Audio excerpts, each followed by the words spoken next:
Hello hi friends. ఎవరైతే ఈఎంఆర్ఎస్కి prepare అవుతున్నారో first paper, so now I'm going to teach about teaching aptitude. So మనం రోజుకు ఒక topic నేర్చుకుందాం. ఫస్ట్ ఆఫ్ ఆల్ టిఎల్ఎం గురించి నేర్చుకుందాం. Now coming to the class. What is TLM? TLM means teaching learning materials. Okay. So TLMs are tools, aids or resources that a teacher uses to make teaching more effective, interactive and understandable for learners. ఈ TLMs ఎందుకు use చేస్తాము అంటే అవి ఒక సాధనాలుగా ఉపయోగపడతాయి మనకి. ఒక టీచింగ్ ఎయిడ్స్ లాగా, రీసోర్స్ లాగా యూజ్ అవుతాయి. ఎందుకు, ఎవరికి ఉపయోగపడతాయి అంటే టీచర్కి యూజ్ అవుతాయి. టీచర్ యూజ్ చేస్తారు స్టూడెంట్స్కి అర్థం కావడానికి. ఆ వాళ్ళ టీచింగ్లో చాలా ఎఫెక్టివ్గా ఉండడానికి, స్టూడెంట్స్తో ఇంటరాక్ట్ అవ్వడానికి, అర్థం కావడానికి, స్టూడెంట్స్కి లెర్నర్స్కి అర్థం కావడానికి టీఎల్ఎమ్స్ని యూజ్ చేస్తారనమాట. సో నౌ ఈ టీఎల్ఎమ్స్లో రియల్ లైఫ్ టీఎల్ఎమ్స్ యూజ్ చేస్తారు, మోడల్స్ యూజ్ చేస్తారు. Now coming to the characteristics of the TLM. So first one is appropriateness. Okay, according to the learner level, mental age. Appropriateness means ఈ TLM అనేది learner ఎవరైతే ఉన్నారో వాళ్ళ వాళ్ళ age ప్రకారంగా ఉండాలి, ప్రిపేర్ చేయాలి అనమాట.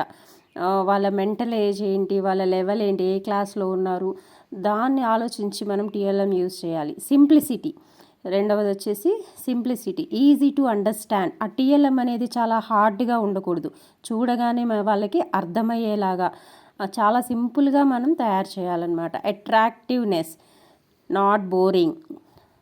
అట్రాక్టివ్గా ఉండాలి టీఎల్ఎం. చూడంగానే పిల్లల్ని అట్రాక్ట్ చేసే విధంగా ఉండాలి. అబ్బా ఇదేనా అనే విధంగా ఉండకూడదు అనమాట, బోర్గా ఉండకూడదు. వాళ్ళు చూస్తే కలర్ఫుల్గా, నీట్గా, మంచిగా ఉండాలన్నమాట. సో స్టూడెంట్స్ని అట్రాక్ట్ చేసే విధంగా ఉండాలి. డ్యూరబిలిటీ మీన్స్ రీయూజబుల్, లాంగ్ లాస్టింగ్గా ఉండాలన్నమాట. ఫర్ ఎగ్జాంపుల్ గ్లోబ్ తీసుకుందాం మనం. ఆ గ్లోబ్ని మనము తయారు చేశాక వన్స్ ఏం చేస్తాము, దాన్ని మళ్ళీ యూజ్ చేయడానికి అవకాశం ఉండే విధంగా, ఎక్కువ రోజులు ఉండే విధంగా మనం దాన్ని తయారు చేసుకోవచ్చు అనమాట. So cost effective means TLM అనగానే మనం బాగా కాస్ట్ పెట్టి విపరీతంగా ఎక్కడెక్కడ నుంచి తీసుకురావద్దు. మనకి అందుబాటులో ఉన్న వాటి నుంచే మనం దాన్ని తయారు చేసే విధంగా ఉండాలి. Not cheap but no more cost. ఎక్కువ కాస్ట్ పెట్టక్కర్లేదు, అలా అని మరీ చీప్గా ఉండను అక్కర్లేదు. సో మనకు అందుబాటులో ఉన్న వాటి నుంచే మనం టీఎల్ఎమ్స్ని యూజ్ చేయొచ్చు అనమాట. 6th వన్ వచ్చేసి అక్యురసీ. చాలా అక్యురేట్గా ఉండాలి. మనం ఏదైతే ప్రజెంట్ చేయాలనుకుంటున్నామో దాన్ని అక్యురేట్గా టీఎల్ఎంలో మనం టీఎల్ఎం యూజ్ చేసి చెప్పగలగాలన్నమాట. సో ఫ్లెక్సిబుల్గా ఉంటుంది అనమాట. అంటే ఒక టీఎల్ఎంని మనం ఒక లెసన్కి తయారు చేసినప్పుడు, ఒక టాపిక్కి తయారు చేసినప్పుడు అదే టీఎల్ఎం మనం వేరే టాపిక్ కూడా యూజ్ చేసే విధంగా ఫ్లెక్సిబిలిటీ ఉంటుంది కొన్ని టీఎల్ఎమ్స్ మనం తయారు చేసినప్పుడు. So this is the one of the characteristic of TLM. Effectiveness means it hits minds. మనం ఒక టీఎల్ఎం ప్రిపేర్ చేసామంటే అది లెర్నర్ యొక్క, స్టూడెంట్ యొక్క మైండ్ని తాకే విధంగా ఉండాలి, దాన్ని మైండ్లో చొచ్చుకుపోయే విధంగా ఉండాలి. Next 9th one utilitarian value. ఒక టీఎల్ఎం అనేది డైలీ లైఫ్లో యూజ్ అయ్యే విధంగా, చూడగానే అర్థమయ్యే విధంగా ఉండాలన్నమాట. అది ఒక యూజ్ ఉండాలి మనం తయారు చేసామంటే. పర్పస్ఫుల్. 10th వన్ వచ్చి purposeful. According to the topic TLM must be used.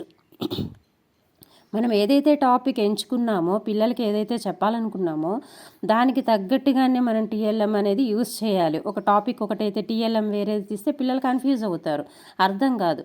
So according to the topic only we must choose TLM. Okay, these are the characteristics of the TLMs. Okay, so now coming to the importance of the TLM. It makes knowledge effective కదా. Knowledge అనేది చాలా ఎఫెక్టివ్గా చేస్తుంది. ఆ TLM చూడగానే మనకి సింపుల్గా అర్థమైపోతుంది నాలెడ్జ్ అనేది గెయిన్ చేయగలుగుతాం. Using these complex and subtle knowledge.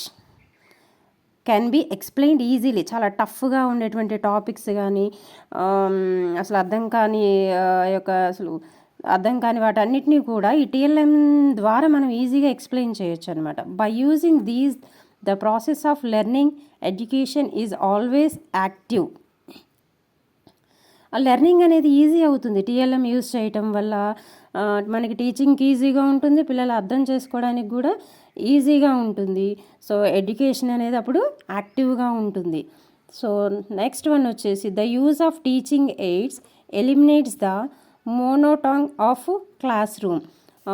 ఈ టీచింగ్ ఎయిడ్స్ యూజ్ చేయటం వల్ల, టీఎల్ఎంస్ యూజ్ చేయటం వల్ల ఓన్లీ టీచరే చెప్పుకుంటూ పోవడం అని కాదు, కానీ ఆ క్లాస్ రూమ్లో అంతా స్టూడెంట్ యాక్టివ్గా ఉంటాడు, టీచర్ యాక్టివ్గా ఉంటారు, ఇంటరాక్షన్ అనేది చాలా ఎఫెక్టివ్గా ఉంటుందన్నమాట. So now enhances clarity and understanding. ఒక క్లారిటీ అనేది ఇస్తుంది అనమాట టీఎల్ఎం. ఒక టాపిక్ గురించి ఒక క్లియర్ ఎక్స్ప్లెనేషన్ ఉంటుంది, ఆ టాపిక్ క్లియర్గా అర్థమయ్యేలాగా చేస్తుంది అనమాట. So makes teaching student centred. So ఆ టీఎల్ఎం యూజ్ చేయటం వల్ల టీచింగ్ అనేది టీచర్ సెంటర్ కాకుండా స్టూడెంట్ సెంటర్డ్గా చేస్తుందన్నమాట. So stimulates curiosity, creativity. ఆ టీఎల్ఎం చూడగానే ఒక క్యూరియాసిటీ అనేది పిల్లల్లో డెవలప్ అవుతుంది, క్రియేటివిటీని ఎంకరేజ్ చేస్తుంది అనమాట. Provides multi sensory learning experiences. అంటే మన సెన్సెస్, పిల్లల సెన్సెస్ అన్నీ యాక్టివేట్ అయ్యే విధంగా, వాటిని యూస్ చేసి పిల్లలు నేర్చుకునే విధంగా ఈ టీఎల్ఎం అనేది ఉపయోగపడుతుంది అనమాట. Helps in evaluation through practical demonstration. So these are the importance of TLM అనమాట. సో ఎందుకు ఇంపార్టెంట్ అనేది ఇప్పుడు చూసాము. ఇప్పుడు మనం అసలు టీఎల్ఎంస్ అనేవి ఏ విధంగా ఉంటాయి అనేది చూద్దాం. ఆడియో టైప్ టీఎల్ఎంస్ ఏముంటాయి, టైప్స్ ఆఫ్ టీఎల్ఎంస్ ఇవి. సో ఆడియో టైప్ టీఎల్ఎంస్ ఏముంటాయి అంటే టెలిఫోన్, టెలికాన్ఫరెన్సింగ్, గ్రామోఫోన్. ఇవన్నీ మనం ఓల్డెన్ డేస్లో చూసేవాళ్ళం. Radio, linguaphone, podcast. అంటే podcast means only for listening అనమాట. So language lab, human voice. ఇవన్నీ ఆడియో టీఎల్ఎంస్ అనమాట. విజువల్ టీఎల్ఎంస్ ఏముంటాయంటే వాటిల్లో మనకి ప్రింట్ అనేది ప్రింట్ దాంట్లో మనకి newspaper, textbooks, supplementary అంటే ఎక్స్ట్రా రీడింగ్ బుక్స్ అనమాట, magazines, case studies, reports, documents, ఇవన్నీ ప్రింటెడ్ టీఎల్ఎంస్ అనమాట విజువల్ దాంట్లో. అండ్ ప్రొజెక్టెడ్ టీఎల్ఎంస్ ఏముంటాయంటే slides, film strips, epidiascope, magic lantern, OHP overhead projector. OHP means overhead projector, micro card. ఇవన్నీ slide projector. ఇవన్నీ ఏంటంటే projected materials అనమాట. So non projected TLMs అంటే ఏంటంటే, non projected means charts, posters, flannel board. అంటే to teach యానిమల్స్ని teach చేయడానికి ఫ్లానెల్ boards అనేది use చేస్తారనమాట. Maps, flash cards, diagrams, cartoons, graphs, bulletin boards, flip chart, white board. ఇవన్నీ కూడా నాన్ ప్రొజెక్టెడ్ టీఎల్ఎంస్ కింద వస్తాయన్నమాట. దేంట్లో విజువల్ టీఎల్ఎంస్లో.